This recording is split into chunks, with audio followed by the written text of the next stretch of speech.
Hello everyone and welcome to The Curve, where we bring you all the latest Grandmasters news on Curve. In the Asia Pacific region, we saw Possessi once again make it to top 4, beating Surrender 3-1, but losing to Tiz in the semi-final in an extremely close match. With Tiz's lineup of Quest Mage, Celestial Druid and OTK Demon Hunter snatching the wins, with his Garrote Rogue banned, a theme we saw throughout the whole weekend of Grandmasters. On the other side of the bracket, Oka Shinsuke beat GM veteran Blitzchung 3-2 and swept aside APAC favourite Alutimu 3-0.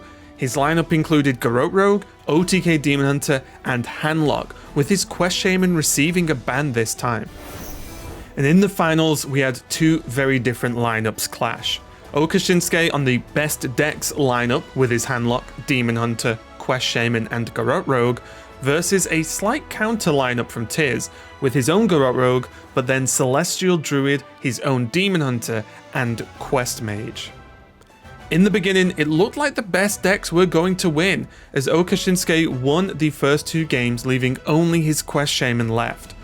Unfortunately for him though, a lineup is only as strong as its weakest deck, and Tiz turned the whole match around, preying on the Shaman and reverse sweeping for the win. In Europe, Bunny Hopper continued his good run from last week by making it all the way to top 4.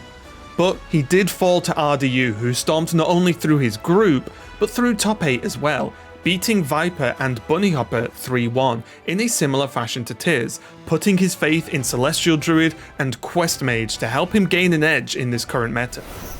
With only a couple of points to his name going into week 3, Psycho needed some kind of success to start to catch up on the leaderboard.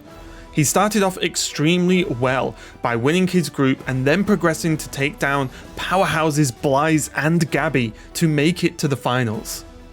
At this point, we started to see weakness in the best deck style lineup once again. A counter lineup prevailed, with Psycho's teched Handlock, Quest Mage and Face Hunter doing a lot of the heavy lifting. The finals ended with a counter deck from each player banned, in the form of the Celestial Druid from RDU, and Psycho's Face Hunter.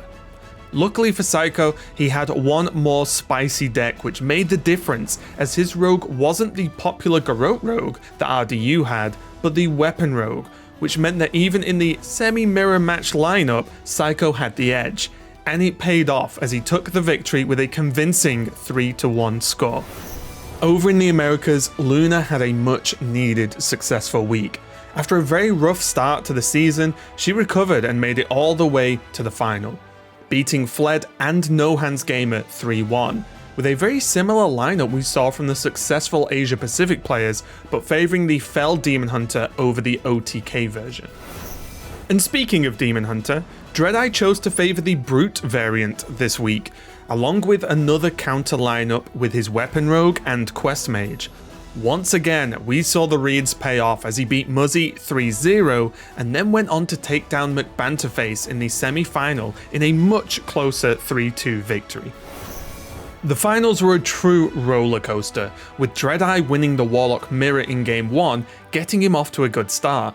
Luna then answered by taking a win of her own in the Shaman vs Weapon Rogue matchup. This continued until we got to Game 5 with Luna's Warlock versus Dreadeye's Brute Demon Hunter.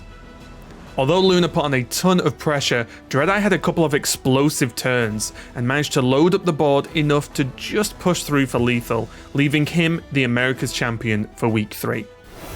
And that is going to be it for us here at The Curve this week. So as always, make sure to go to playhearthstone.com/esports to catch up on any of the matches you may have missed or any of those deck lists you're interested in. But for now, we'll see you next time in the tavern.